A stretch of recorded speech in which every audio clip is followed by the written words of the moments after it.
Hi guys. Sorry it took me so long to make another video. It's just been really crazy recently.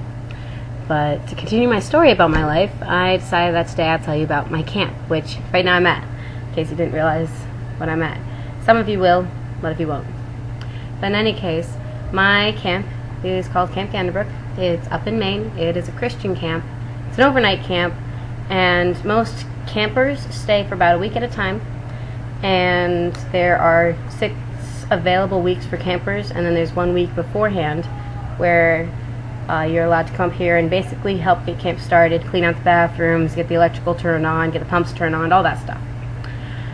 So I basically grew up here. When I was really, really little, my dad worked here in the kitchen as the head cook, and my mom did random stuff around, and my brothers and sisters went here for a very long time.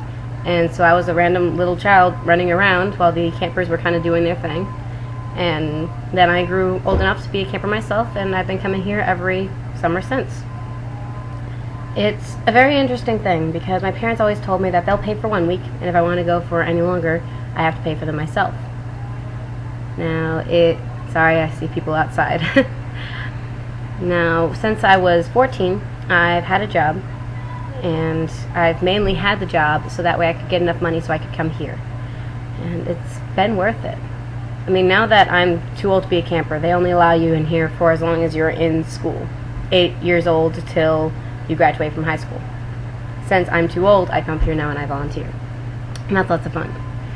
The only thing is that I have to save up enough money so that way I'm not missing out on anything because I'm not working. I'm volunteering. I don't get any money. And I have to find a place for me to be here while I'm here. I can't just be up here randomly skirting around. I need to have an actual job. Now, last week I was working in Canteen and Laundry, which is where I do the campers' laundry, and I run the canteen, which is the snack in the afternoon. And this week I am working in the kitchen, which I'm super stoked about. I've worked in the kitchen before, and usually it's a pretty good time. I do miss being a camper a lot. I mean, always being a part of the program, doing a bunch of fun games, going to the waterfront like they are now, hanging out in the cabin, meeting a bunch of new friends, things like that. But I like where I'm at now, too. I mean, I know basically everybody, and that still includes a lot of the campers. I'm one of the few adults who still knows basically all the kids that are here. And it's interesting because now I can relate to everybody. I can relate to the campers, I can relate to the counselors who are all about college age, and I can relate to the adult staff who I work with every day. And it's a ball. It's just an absolute ball. You're around here with people who all believe in the same thing that you believe, so you're not fighting over everything all the time. And you've known them your entire life, so it's another extension of your family. There's also the fact that, of course, like any camp, it's got a schedule. So you know when you can go and take a nap, and you know when you really have to work. And there's always something to do. I mean, it's not always fun, but there's always something to do. If it's not doing the dishes, it's helping hang the laundry, it's help the kids, watch the kids. There's also other things, like right now we're remodeling the bathroom, and always stuff to be fixed around. And then whenever you're not doing something, you want to be sleeping. And then besides that, we're in Maine. There may not be a lot of things to do, like as in malls and shopping centers and big shows, but there's a lot of things to do. There's cool ice cream shops, there's interesting Walmarts, there is a movie theater, there's a bunch of trails that you can go and take, and there's other things that you can do if you don't feel like being on camp. I feel like being on camp a lot. Camp is my second home. Sometimes I even think it's my first home. It's the place where I grew up, the place where I had all my friends, because as you already heard, I'm homeschooled. I grew up homeschooled, and so this was the place where I went to make my friends.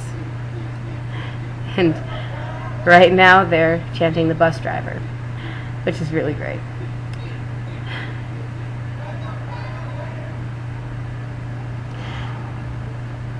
So, yeah, this place is my first and second home. It's the place that I work in order to get to. If it wasn't for this place, I wouldn't have the gumption to have the job that I have. When I first started my job, I told them straight off the bat, I get 7 weeks off in the summer to go and volunteer for camp, and that is not an option. And they said, okay. And because of that, I've kept my job, and I've worked really, really hard, and I've gotten my weeks off, and this place recharges me to the point where I can go back. Now, I may have told you this earlier, but I may not have. I really don't like my job. My job, I deal with cranky people coming in, and they leave cranky, and I really only help, like, make people happy, like 3% of the people that I talk to. It's not worth it. So, yeah, it's interesting, and this place keeps me going. This place really is my spiritual high. I come here and I'm surrounded by a bunch of people who believe in the same things I do, and I keep hearing all the Christian songs going around, and it really is a bubble.